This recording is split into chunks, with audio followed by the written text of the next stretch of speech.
ദൈവതിരുനാമത്തിന് മഹത്വം ഉണ്ടായിരിക്കട്ടെ. പ്രഭാതത്തിൽ നാം കേൾക്കുന്ന വചനപുലരിയിലേക്ക് എന്നും ജീവിക്കുന്നവനായ യേശു ക്രിസ്തുവിൻ്റെ ധന്യനാമത്തിൽ ഏവർക്കും മുന്നമേ പ്രഭാത വന്ദനം അറിയിക്കുക. നമ്മുടെ ജീവിതത്തിൽ പലപ്പോഴും നമ്മൾ തടസ്സങ്ങൾ പറയുന്നവരാണ്, ഉപാധികൾ പറഞ്ഞ് ഒഴിഞ്ഞു മാറുന്നവർ. അത് നല്ല കാര്യമായിക്കോട്ടെ, അല്ലെങ്കിൽ മറ്റെന്തെങ്കിലും അത്യാവശ്യ കാര്യങ്ങളായിക്കോട്ടെ, പ്രത്യേകിച്ച് ദൈവികമായ കാര്യങ്ങൾ നമ്മൾ ഉത്തരവാദിത്തോടെ ഏൽപ്പിക്കുമ്പോൾ നമ്മൾ ഒഴിഞ്ഞു മാറും. എനിക്ക് സാഹചര്യം എൻ്റെ ശരിയല്ല, എനിക്കിപ്പോൾ പറ്റത്തില്ല, എനിക്ക് അതിനുള്ള കഴിവില്ല എന്നൊക്കെയും പറഞ്ഞ് നമ്മൾ ഒഴിഞ്ഞു മാറുമ്പോൾ ലൂക്കോസിൻ്റെ സുവിശേഷം 8-ാം അധ്യായം 5 മുതൽ 8 വരെയുള്ള വാക്യങ്ങളിൽ വിതക്കാരൻ്റെ ഉപമയെക്കുറിച്ചാണ് പറയുന്നത്.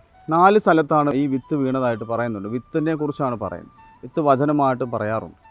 അപ്പോൾ ആ 4 സ്ഥലം എന്ന് പറയുന്നത് 1 വഴിയരികാണ്, 2 മുള്ളുകൾക്കിടയിലാണ്, 3 പാറപ്പുറത്താണ്, 4 നല്ല നിലത്താണ്.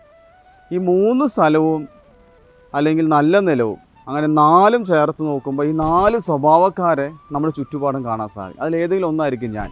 ഏതെങ്കിലും ഒരു സ്വഭാവം എനിക്ക് കാണും. ഈ 4 ഏതെങ്കിലും ഒന്ന് കാണും. എന്ന് വെച്ചാൽ ഒന്ന് എല്ലാവരും സ്വീകരിക്കാൻ തയ്യാറാണ്. ആര് വന്നു പോയാൽ ഏത് വിശ്വാസം ഞാൻ സ്വീകരിക്കും. 2 എൻ്റെ സഹനങ്ങളും എൻ്റെ പ്രതിസന്ധികളും സാമ്പത്തിക ബുദ്ധിമുട്ടെല്ലാം കൊണ്ട് ഞെരുങ്ങി ജീവിക്കുന്നതുകൊണ്ട് എനിക്കൊന്നും വളരാൻ പറ്റുന്നില്ല. 3 എൻ്റെ ഇടുങ്ങിയ ചിന്താഗതി, കഠിന ഹൃദയം, ആരെ സ്നേഹിക്കാൻ പറ്റാതെ പാറ പോലത്തെ ഉറച്ച ഹൃദയം. ഇത് 3 അവസ്ഥയാണ്. 4ാമത്തെ നല്ല നിലത്ത് ഇങ്ങനെ വളർന്നു നിൽക്കുന്ന നമുക്ക് കാണാൻ സാധിക്കും. വഴിയരികിൽ എത്രയോ ചെടികൾ നിൽപ്പുണ്ട്, മുള്ളുകൾക്കിടയിൽ എത്രയോ ചെടികൾ വളർന്നു വരുന്നുണ്ട്, പാറപ്പുറത്ത് എത്രയോ മരങ്ങളും ചെടികളും വളർന്നു. അങ്ങനെയാണെങ്കിൽ ഈ 3 സ്വഭാവത്തിൽ ഒരാളാണ് ഞാനെങ്കിൽ അതിനൊന്ന് ഒരുക്കാൻ എത്രയോ ചെടികളും എത്രയോ മരങ്ങളും വളർന്ന സ്ഥലത്ത് നമുക്കൊന്ന് വെട്ടി ഒരുക്കാൻ, പാറയാണെങ്കിൽ ഒന്ന് പൊളിച്ച് ഇച്ചിരി മണ്ണൊക്കെ ഇട്ട് അതിനെ നല്ലതാക്കി മാറ്റാൻ നമുക്ക് സാധിക്കണം.